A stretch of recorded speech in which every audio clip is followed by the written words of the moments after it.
You are about to learn one of the biggest secrets in the history of the world.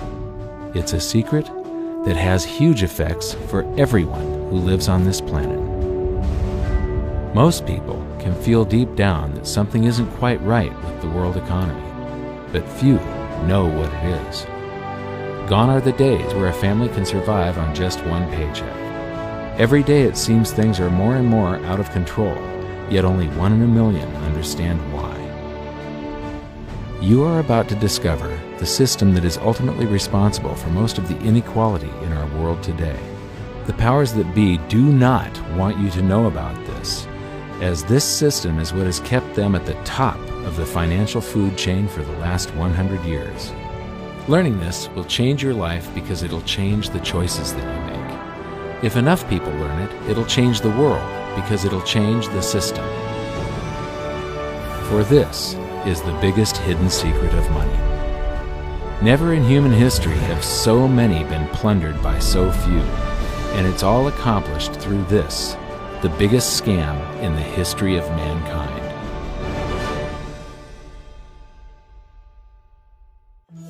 They say that money doesn't grow on trees, but the truth is that the modern banking system creates currency far faster than trees can grow.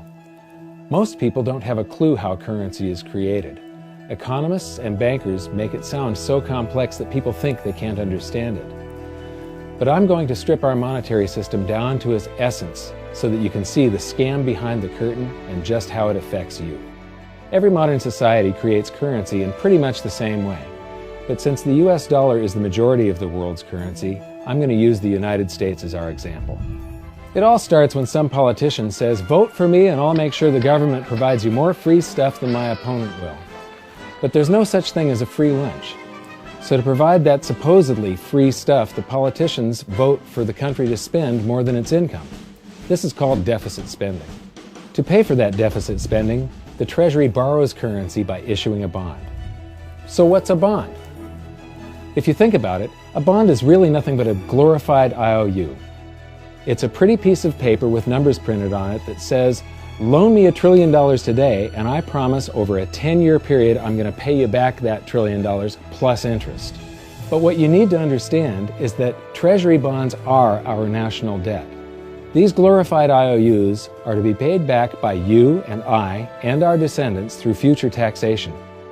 Therefore, when the government issues a bond, it steals prosperity out of the future so that it can spend it today. The Treasury then holds a bond auction, and the world's largest banks show up and compete to buy part of our national debt and make a profit on it by earning interest. You'll notice that as we move through this process, the big banks are there, taking a cut every step of the way. This isn't by chance, as you'll see shortly. Then, through a shell game called open market operations, the banks get to sell some of those bonds to the Federal Reserve at a profit. To pay for the bonds, the Federal Reserve opens up its big old checkbook and writes bad, bogus, counterfeit checks that should bounce because they're drawn on an account that always has a zero balance. There isn't 1 penny in there. To quote from the Boston Federal Reserve, "When you or I write a check, there must be sufficient funds in our account to cover that check. But when the Federal Reserve writes a check, there is no bank deposit on which that check is drawn. When the Federal Reserve writes a check, it is creating money." The Fed then hands those checks to the banks, and at this point, currency springs into existence. The banks then take that currency and buy more bonds at the next Treasury auction. But what is a check? A check is also an IOU. When you write a check, you're making a note that says, "Here's my IOU for cash. All you have to do is go to the bank and pick it up." Now, it's very, very important that you understand this process because we're going to come back later and show you the devastating effect this has on you. The Treasury issues IOUs, bonds. The banks then buy those IOUs with currency. The Federal Reserve then writes IOUs, checks, and hands them to the banks in exchange for the Treasury's IOUs, the bonds. And currency is created. So what's really happening is the Federal Reserve and the Treasury are just swapping IOUs, using the banks as middlemen, and abracadabra, presto, currency magically springs into existence. This process repeats and repeats over and over again, enriching the banks and indebting the public by raising the national debt. The end result is that there's a buildup of bonds at the Federal Reserve and currency at the Treasury. This process is also where all paper currency comes from. The Federal Reserve and the government mistakenly call it base money because they didn't watch episode 1 of this series and they don't know the difference between money and currency. But I will correctly refer to it as base currency because it is not money. It is currency, and as we've learned, there is a big difference. Money has to be a store of value and maintain its purchasing power over long periods of time. We learned in episode 1 that earlier in our history, our paper currency was just a claim check. It was a representation for real money of intrinsic value, the gold and silver that was held on deposit at the Treasury. You could walk into any bank and slap your currency, like say a $20 bill, on the counter and redeem it for real money, a $20 gold piece. But now, this base currency that's piling up back here is really nothing but a receipt or a claim check on an IOU, that bond. So it's really nothing but a supply of numbers. The Treasury then deposits the newly created currency into the various branches of the government, and the politicians say, "Hey, thanks for that." And the government does some deficit spending on public works, social programs, and war. The government employees, contractors, and soldiers then deposit their pay in the banks. Now, this may come as a shock to you, but when you deposit your currency with the bank, you're not actually depositing it into an account to be safely held in trust for you. Instead, you're actually loaning the bank your currency, and within certain legal limits, they can do with it pretty much anything they please. This includes gambling in the stock market and loaning it out, at a profit, of course. Now this is where the machine of currency creation really gets cranking, because this is where something called fractional reserve lending comes into play. Fractional reserve lending is exactly what it says. The banks are allowed to reserve only a fraction of your deposit and loan the rest out. Although reserve ratios may vary, I'm going to use a 10% reserve ratio as our example. If you deposit $100 in your account, the bank can legally take $90 of it and loan it out without telling you. The bank must hold $10 of your deposit in reserve just in case you want some of it.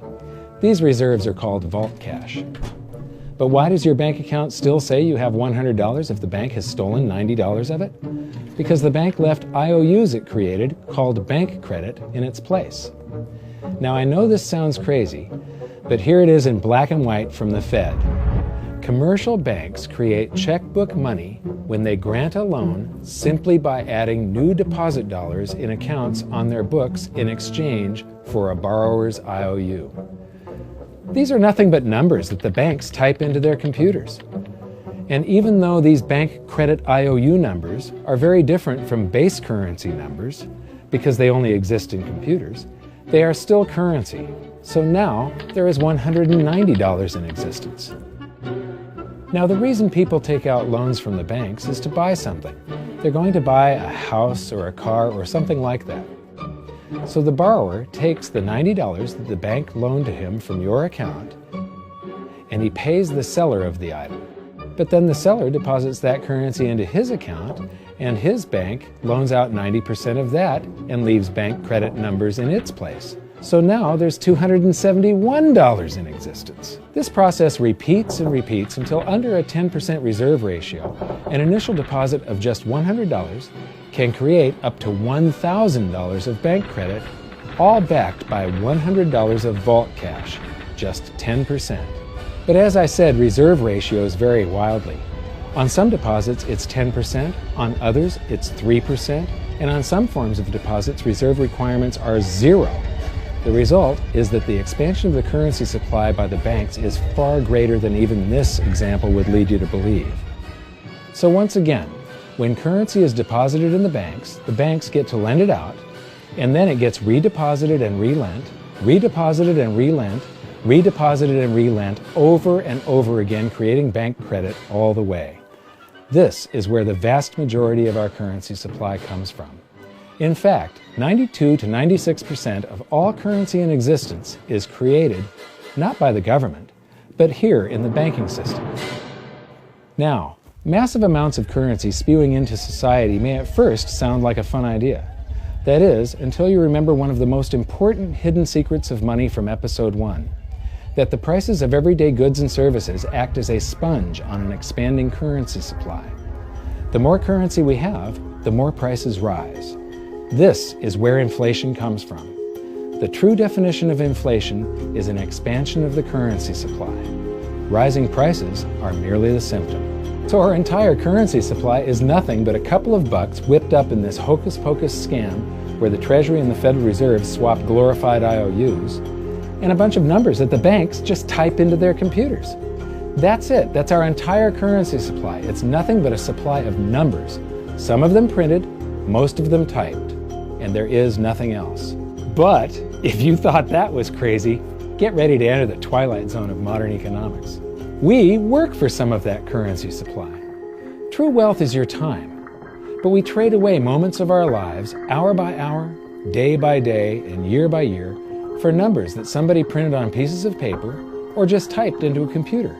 Now those numbers represent our blood, sweat, tears, labor, ideas, and talent. We are what gives the currency its value. But here comes the really cruel joke. We work hard so that we can save some of that currency, so that we can pay the tax collector. In the United States, it's known as the IRS.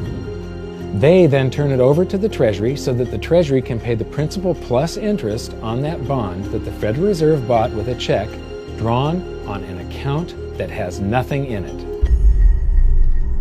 Now let's do a recap on this section, because this is where the system begins to rob you and I on a massive scale. Much of our taxes are not used for schools, roads, and public services, but to pay interest on bonds that the Federal Reserve bought with a check drawn on an account that has nothing in it. The Federal Reserve is committing fraud. But here's one of the biggest secrets of them all. Before the establishment of the Federal Reserve, there was no need for personal income tax. The Federal Reserve was created in 1913, and that very same year, the Constitution was amended to allow income tax. Do you really think this was just a coincidence? Ask yourself how much income tax you've paid over your lifetime. Much of it has been silently siphoned away into the hands of those who own the system. Yes, this system has owners. Who they are is an even bigger secret that we'll get to shortly. But first, we need to understand the mumbo-jumbo of the so-called debt ceiling. It's all based on a huge paradox. There was interest due on that bond, and there was interest due on every one of those loans that the banks made. That means that there is interest due on every dollar in existence. Let me ask you something. If you borrow the very first dollar into existence, and that's the only dollar that exists on the planet, but you promise to pay it back plus another dollar's worth of interest, where do you get the second dollar to pay the interest? The answer is that you have to borrow that one into existence and promise to pay it back with interest as well. So now there are $2 in existence, but you owe $4, and so on and so on. The result is there's never enough currency to pay the debt. There is always more debt in the system than there is currency in existence to pay the debt. Therefore, the whole system is impossible. It is finite. It will come to an end one day. What would happen if the government stopped borrowing to do deficit spending? Are the payments on those treasury bonds going to stop? What would happen if the public stopped borrowing and going deeper into debt? Are your house and car payments going to stop? No. There is a payment due every month on the principal plus the interest on every dollar in existence, and those payments do not stop. If we stop borrowing, then no new currency is created to replace the currency that we used to make those payments. Whether you're making a payment on a loan or paying tax to make a payment on a bond, the portion of the payment that goes to pay off the principal extinguishes that portion of the debt. But the debt also extinguishes the currency. Currency and debt are like matter and antimatter. When they meet, they annihilate each other. If we just pay off the principal only on all the loans and bonds that exist, the entire currency supply just vanishes. So if we don't go deeper into debt every year, look what happens. The whole thing goes into a deflationary collapse under the weight of those payments. Politicians and pundits alike talk about balancing the budget, paying down the debt, and living within our means. They don't understand that that is deflationary. It is impossible to do under our current monetary system without collapsing the whole economy. This is why any talk of a debt ceiling is not only ridiculous, it's delusional. The system is designed to require ever-increasing levels of debt just to continue. And that's why politicians will always kick the can down the road and raise this so-called debt ceiling over and over again until the whole system finally collapses under its own weight. In other words, they don't want it to collapse on their watch. The Founding Fathers of the United States knew the dangers of central banking and fought to free themselves from this very thing. The Revolutionary War started out as a tax revolt, but now we must pay tax just to have a monetary system. Having just suffered through the hyperinflation of the continental dollar, which was printed into oblivion to finance the Revolutionary War, they understood the dangers of fiat currency and debt-based monetary systems. So to protect future generations from institutional theft and out-of-control government, they wrote into the Constitution that only gold and silver can be money for the simple fact that you can't print them. Our current system is not only unconstitutional, but it robs us of the liberty and prosperity our forefathers fought and died for. We are all feeling the effects of ignoring the Constitution right now. By forcing more currency into circulation, our purchasing power is diluted. Inflation is a slow and insidious stealth tax that is simply the result of this debt-based monetary system.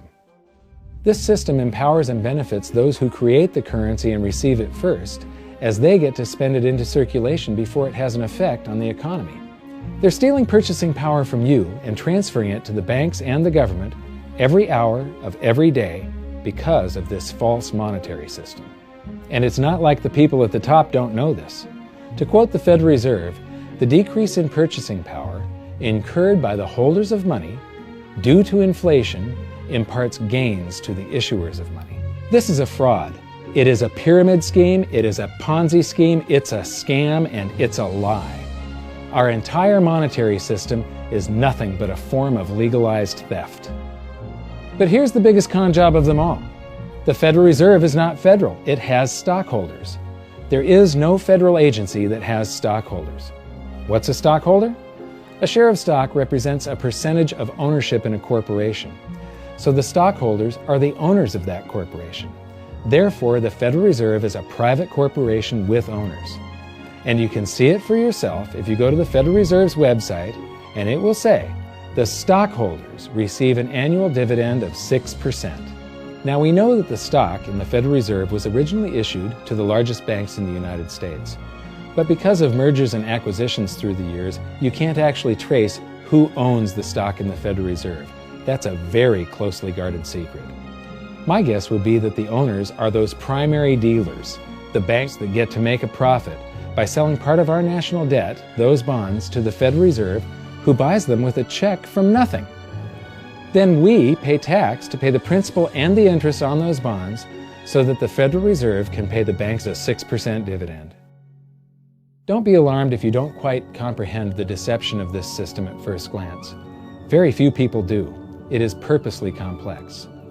The economist John Maynard Keynes once wrote, "By this means, government may secretly and unobserved confiscate the wealth of the people, and not one man in a million will detect the theft." I believe that presented correctly, anyone can understand this system, regardless of how complex it is. So let's do a recap and break it down even more. The way the system works is that, step 1, the government creates glorified IOUs. These bonds increase our national debt and put the public on the hook to pay it back. Step 2, IOUs are swapped to create currency. The Treasury sells the bonds to the banks. The banks then turn around and sell our national debt at a profit to the Federal Reserve, which they probably own. The Federal Reserve then opens its checkbook that doesn't have a penny in it and buys those IOUs with IOUs that it writes, checks, on a checking account that has a zero balance. Then they give those checks to the banks and currency just springs into existence, and then the whole process repeats. This results in a buildup of bonds at the Federal Reserve and currency at the Treasury, which is really just a supply of numbers. The Treasury then deposits the numbers in the various branches of the government, and we get to step 3. The government spends the numbers on promises, public works, social programs, and war. Then the government employees, contractors, and soldiers deposit their pay into the banks. And we get to step 4, where the banks multiply the numbers by magically inventing more IOUs through fractional reserve lending, where they steal a portion of everyone's deposit and lend it out. That currency gets redeposited, and then a portion is stolen again. And the process repeats over and over, magnifying the currency supply exponentially. Then we work for some of those numbers, which brings us to step 5, where our numbers are taxed. We pay tax to the IRS, who then turns our numbers over to the Treasury, so the Treasury can pay the principal plus the interest on bonds that were purchased by the Federal Reserve with a check from nothing. Then we get to step 6, the debt ceiling delusion. The system is designed to require ever-increasing levels of debt and will eventually collapse under its own weight because politicians always kick the can down the road. They don't want it to collapse on their watch. And finally, step 7, the secret owners take their cut. The world's largest banks own the Federal Reserve. Those banks make a profit selling our national debt to the Fed. They make a profit when the Fed pays them interest on the reserves held at the Fed, and the Fed pays them a 6% dividend on their ownership of the Fed. This system is fundamentally evil. It funnels wealth from the working population to the government and the banking sector. It is the cause of the artificial booms and busts of modern economies, and it causes great disparity of wealth between the rich and the working class. And it is only possible because we no longer use real money, we use currency. But worst of all, it is a form of enslavement. Bond is the root word of bondage. Whenever a government issues a bond, it is a promise to make us pay tax in the future. Nobody asked you if you wanted to pay tax today for the prosperity we all enjoyed in the last century. Nobody is asking our children if they want to work hard in the future to pay for the prosperity we're enjoying now. George Washington once wrote to James Madison, "No generation has the right to contract debts greater than can be paid off during the course of its own existence." By stealing prosperity from tomorrow so we can spend it today, we enslave ourselves and future generations. Now this all sounds pretty bad, but there is great hope, for you are the greatest threat to this false monetary system. This system relies on the public being ignorant of its workings. Please share this knowledge with everyone you know, because an informed public that fully understands the system can build a better future for generations to come.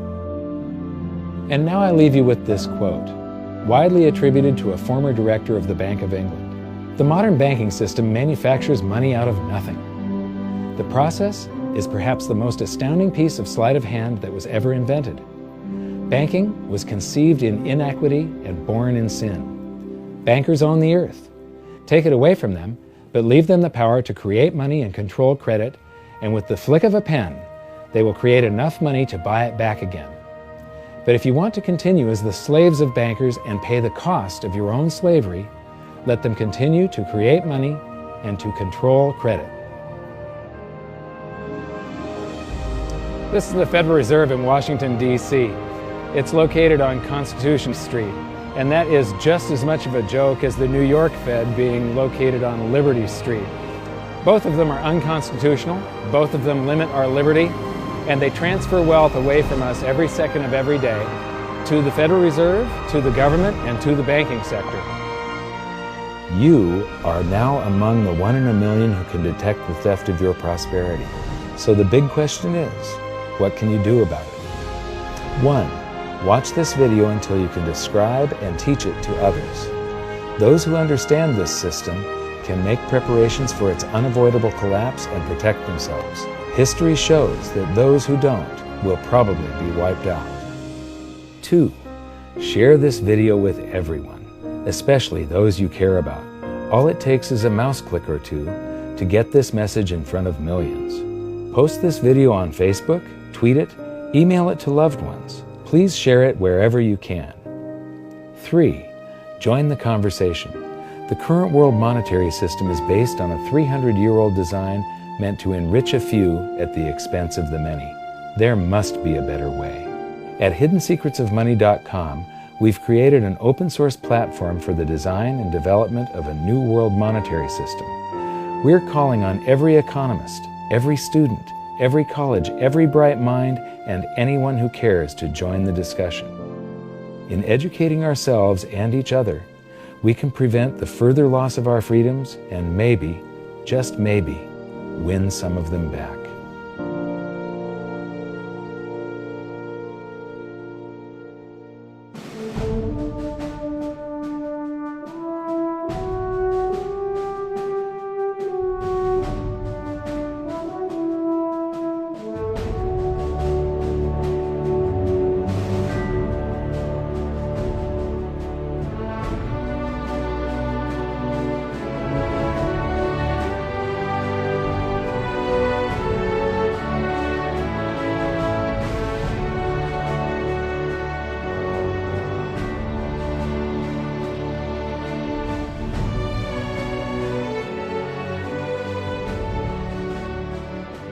I think your episode 4 is very beneficial, very helpful. It's going to introduce these ideas to a lot of people, and like I've just been talking about, we have to change people's mind, and the more they understand it, the better. And I think we're at this point now where more people in the last several years, 4 or 5 years, have thought about the Fed than they ever have in the previous 95 years. So I think an explanation and diagrams to show it is very helpful, because quite frankly, they're not going to get it in their grade school. They're not going to get it in their high schools. They're not going to get it in college unless they're in a very rare circumstance to understand how this works. You know, for years before I got involved in really studying gold and some of the things I write and talk about today, I was a monetary economist for decades. You know, in your video, you talk about the primary dealers. I was chief counsel and chief credit officer, one of the largest primary dealers for 10 years. So I had an inside seat on the Treasury market and have the privilege of working with several former vice chairmen of the Board of Governors, Manley Johnson and David Mullins, going back to the 80s and the 90s. So I'm very immersed in what you were talking about. And I thought it was extremely accurate, extremely clear. I didn't think you were stretching on any points. It was really like something out of a PhD course, except that it was very easy to understand. I think it's accessible. I think we're seeing a little bit of a revolution in communications in the following sense. You know, as you point out, the Fed was created in 1913. Well, in 1913, there was no web, there was no YouTube, no Twitter. There was really no one to kind of stand up and oppose the Fed or call them out, if you will, or really get into a discussion that everyday Americans could follow. That's not true now with social media and everything else. You can reach out to millions and tens of millions of people and tell them what's going on. I think you've done that. You've done it successfully. I applaud it. I think this is a great video. I look forward to seeing it again. I know millions of people will enjoy it. Well, as we know, the Federal Reserve believes it can create money out of thin air, not realize money is supposed to represent real products and services. And what people don't realize is when the Fed does that, in effect, as Keynes pointed out, it's a form of taxation. It's a form of confiscation. And because people don't see it, the politicos get away with it, but it also undermines social trust. It just is corrosive throughout society. We're going to have a lot of turmoil in the coming years, but it's going to be the kind of turmoil that leads to positive things. So don't despair. Get out there and fight, because the tide is going to turn. This is going to be the status last stand. Thank you. This episode of Mike Maloney's Hidden Secrets of Money was brought to you by GoldSilver.com and the new Silver Pegasus Round. To learn how to protect your family and turn the coming economic storms into opportunity, visit GoldSilver.com.